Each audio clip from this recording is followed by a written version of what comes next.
And I remember playing against Larry Bird my second year. He was always talking so much trash to me. Larry started lighting up one, lighting up another one, lighting up another one. It get to me at the end of the bench, I started looking up in the stands with the fans. I was like, please don't put me back in. And so I go shake his hand, and he put both hands behind his back. And I'm saying, okay, he getting his head ready to play. Every NBA player remembers the moment they realized the league was different. Faster, smarter, tougher, and far less forgiving than anything they'd experienced before. It's the moment a rookie finally understands that college dominance or raw athleticism doesn't mean anything here. But when that welcome to the NBA moment comes from Larry Bird, it becomes something entirely different. Bird didn't just introduce rookies to the league, he initiated them with a level of confidence and precision that was unmatched. There was nothing loud or flashy about it. Larry didn't need to shout, pound his chest, or look for attention. His version of dominance came in the form of calm observations, cold predictions, and plays so effortless they almost felt disrespectful. For decades, players have shared stories about the first time Bird singled them out, how he'd walk onto the court, scan the lineup, and decide that a certain rookie needed to learn a lesson that day. And once Larry made that decision, it didn't matter how athletic, energetic, or ambitious the newcomer was. These are some of the most hilarious Larry Bird welcome to the NBA stories you've ever heard, told by the players who discovered firsthand that Larry Legend didn't just play the game, he taught it, one rookie at a time. Before Eddie Johnson became a respected veteran and one of the most reliable scorers, he entered the NBA in 1981 as a wide-eyed rookie, just trying to survive on a Kansas City Kings team searching for identity. Coming out of Illinois, Johnson carried himself with confidence. He was athletic, polished, and eager to prove that his college success could translate against the best players in the world. I would hit people. I was stronger than guys that I guarded. And you were big. You were 6'7", man. I mean, that's people don't understand. Yeah. And so they want like, you're right, Rex. They don't want to just say, well, you could score, but you couldn't defend. He had faced talent before, but nothing in the Big Ten had prepared him for what it felt like to stand across from Larry Bird at the start of an NBA game. By that time, Bird was already more than a rising star. He was fresh off a Rookie of the Year campaign, leading Boston back to contention and quietly building a reputation for playing the game with a level of vision, timing, and confidence that didn't require theatrics. Eddie Johnson found that out before the game even truly began. And I remember playing against Larry Bird my second year. He was always talking so much trash to me. And he taught me how to trash talk. I mean, Larry Bird basically taught me how to trash talk. Eddie had been warned before the matchup. His veterans told him that Bird wasn't like other stars, that he'd get in your head before he beat you on the court. They told him to stay calm, stay focused, and not let Larry's quiet confidence shake him. And so there's one game in Boston, he just worked me over, man. Like, I went out for the jump ball, and it was my second game of my career, and Cotton Fitzsimmons started. And I'm scared to death already. But the moment Johnson lined up across from Bird and heard that first icy question, every warning suddenly made sense. There was something unnerving about how calm Larry was, how certain he looked. Like a man who already knew the ending of a movie everyone else was watching for the first time. And he walks out, and he just stands next to me, and he leans over and he looks at me. And I didn't pay him any attention. He said, "Do you honestly think you gonna guard me?" Cursed at me. Like, what? I just didn't say nothing. Bird knew exactly where he wanted to go on the floor, and he didn't just keep the pressure on Eddie. He made sure everyone knew what was happening. In the middle of plays, Bird would glance toward the Kings bench and ask, almost annoyed, why they had a rookie guarding him. "This the best you got?" he'd muttered loud enough for the veterans and coaches to hear. Then he stands up and he looks over at our bench and he looks at Cotton. You all think this rookie gonna guard me? Man, I'm gonna bust you up, just right in my ear. And I'm just looking forward. I'm like, and so by that time, all the guys on the floor is just cracking up, even my teammates. So I'm like, would this official please throw this ball up? And Bird wasn't done. In between plays, he told the Suns bench he was going to wear this kid out tonight, making it clear Eddie's rookie legs were about to be tested for as long as Larry felt like teaching. So then finally he walks around, stands in front of me, he said, I'm gonna tell you something right now. I'm gonna wear your ass out. And then I looked at him, I said, I'm here, don't worry about it. Finally, the game tips off, and you know what was about to happen in the next 48 minutes of play. Game starts, and he's just wearing me out, okay? And I'm trying to go back at him. I'm shooting bricks. And in the fourth quarter he was in, it was late. Game was kind of close. And he came down, he said, you talking all that junk. I bet you can't do this. And he raises up from Steph Curry range. And he shoots an air ball. And I look at him, he like, that don't matter. It's the fact that I can do it and stay in the game. I bet you can't. Looking back, Johnson often says that moment stayed with him, not because Bird lit up the scoreboard, but because it exposed a gap no rookie fully understands until they face a player like Larry. The difference between being talented and being seasoned, Bird didn't just beat rookies with skill. He beat them with control, poise, and a confidence so calculated it could rattle you before the ball even touched the floor. He brought out of me what I was holding in, and every time I saw him after that, I thanked him. That's it. Man, you taught me a lot when I first got in the league. So great. Jayson Williams' introduction to Larry Bird was the kind of rookie story most players tell with a mix of awe and terror. At the time, Williams was a young, ambitious center trying to find his footing with the Sixers, and he had already heard plenty of stories about Bird. But nothing could prepare him for seeing Larry in full control of a game. My first year in the league, my first two games were Michael Jordan and then Larry Bird. The Celtics were lighting up Philadelphia that night, and Bird was practically untouchable, hitting shot after shot, reading the defense like it was a simple puzzle. To make matters even more surreal, and we go to play Boston Celtics the next night. Yeah. We're going to play against Larry Bird, right? You can't play bad. You know what I'm saying? Right. So I'm like, all right, I'm going to tear Larry Bird's ass. So Larry heard me say to the coach, put me in. Because Charles Barkley came in drunk as hell, right? He was hurting that day. Right. So Larry Bird was like, oh, you've been out all night, huh? Right. Poof, take that. Then he went over to Rick Mahorn. Come on, Rick, you can't check me. You too big. Boom, finish Rick off. Charles Barkley, a teammate of Williams who was famously outspoken, was drunk on the bench, laughing at the spectacle and only adding to the chaos around him. Watching all of it, Williams realized that defending Bird wasn't just difficult, it was overwhelming. Then he went over to Army Gilliard. Come on, Army, you still colorblind? Bring your ass out here. Boom. So I'm the only one left. Talking crazy yeah, like always talking, man. So I'm saying, so I'm like, put me in, coach. And the guy, coach, I'm the only one left, right? So he put me in. When it finally came time for Williams to check in, he tried to put what he had learned into action, but Bird made it immediately clear that the rookie had no chance.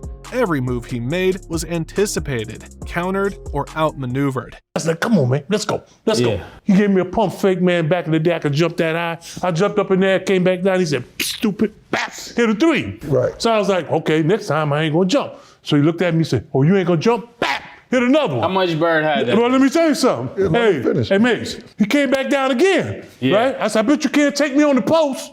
Gave me one of these, run on the post, and went around and dunked it. Now I'm running back down, listening to what my daddy said. Boy, you should have been a brick mason. You know what I'm saying? Maybe I can't play in this damn league. Bird didn't just play basketball. He dissected it in real time, forcing Williams to chase him across the court, reacting to things that seemed impossible to predict.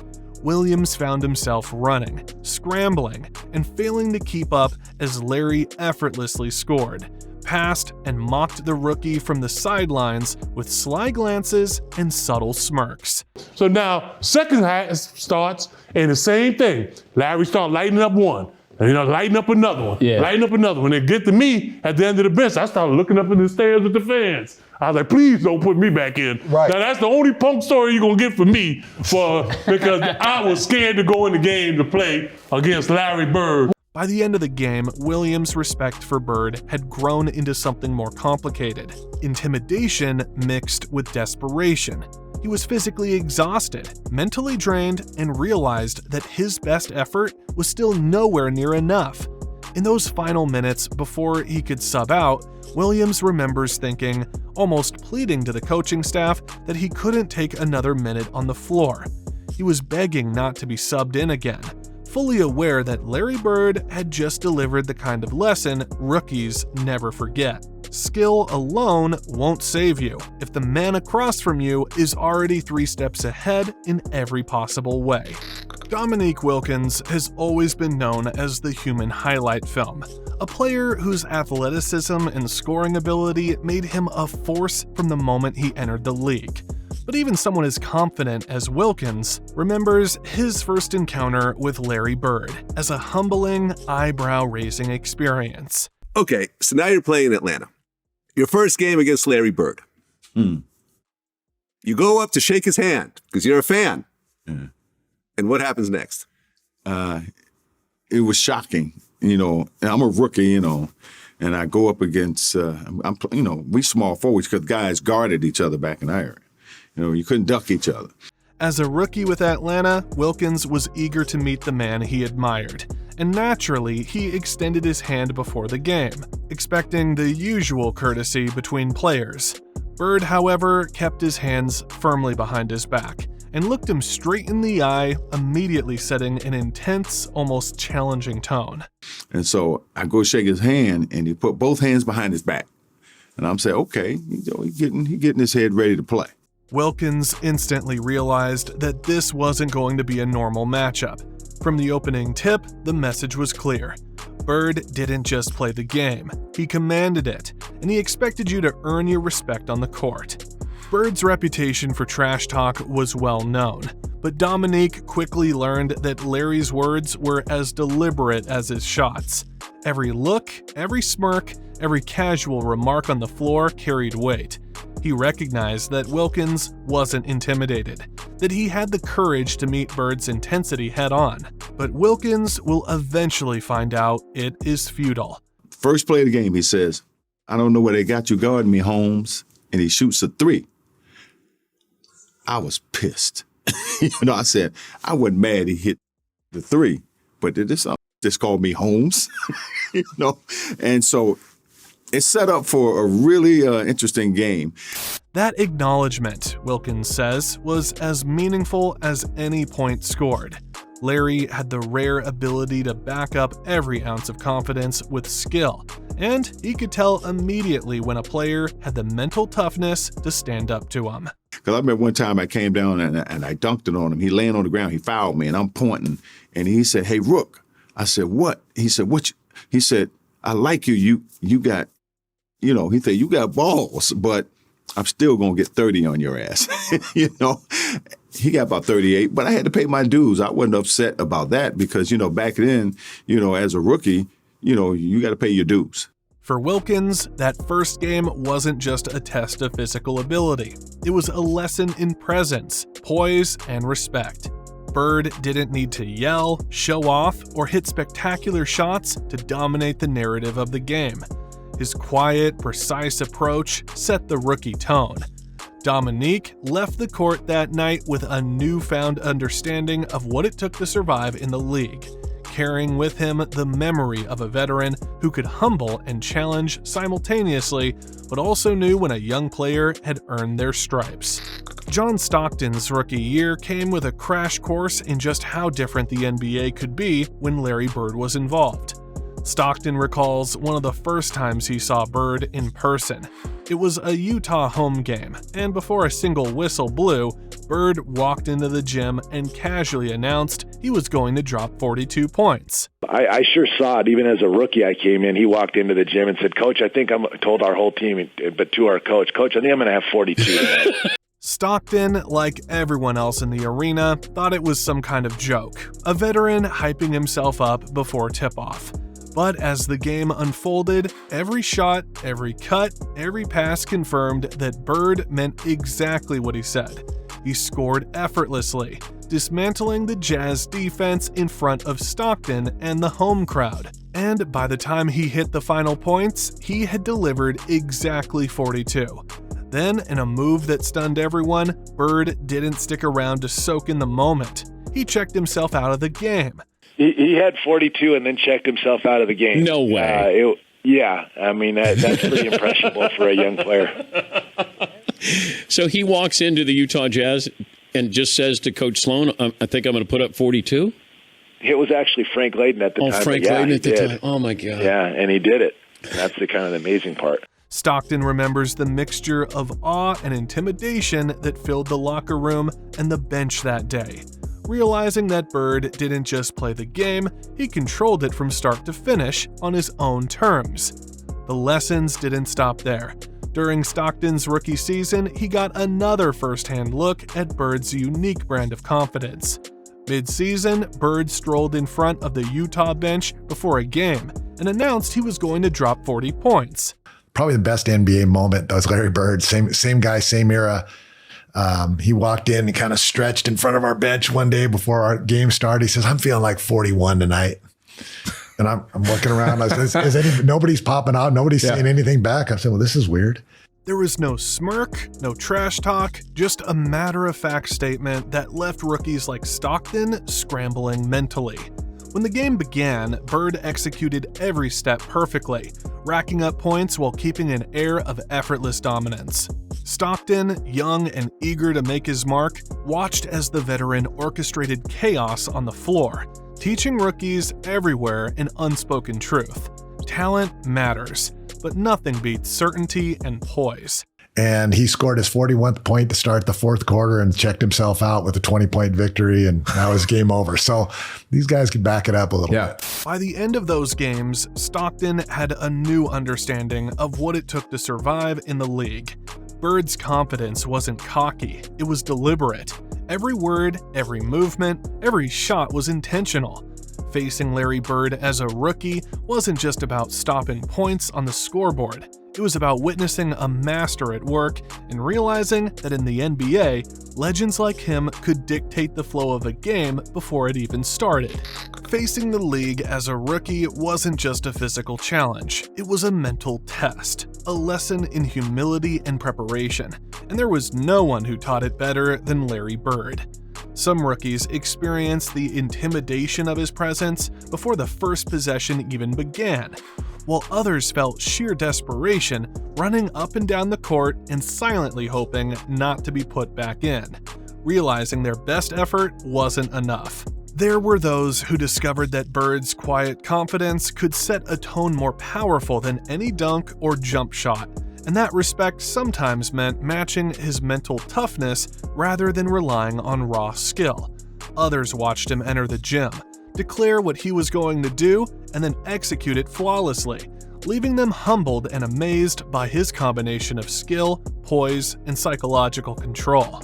What ties all of these experiences together is Bird's ability to dominate both the game and the mindset of rookies.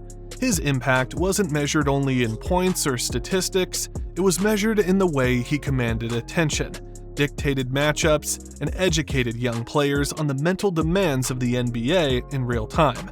Every player who faced him left with a deeper understanding of the league, a sharpened competitive edge, and a story that would stay with them for life. Looking back, these moments are more than entertaining anecdotes. They are reminders that success in the NBA isn't just about talent. It's about intelligence, confidence, and timing. And Larry Bird's lessons in those early matchups continue to define what it truly means to compete at the highest level.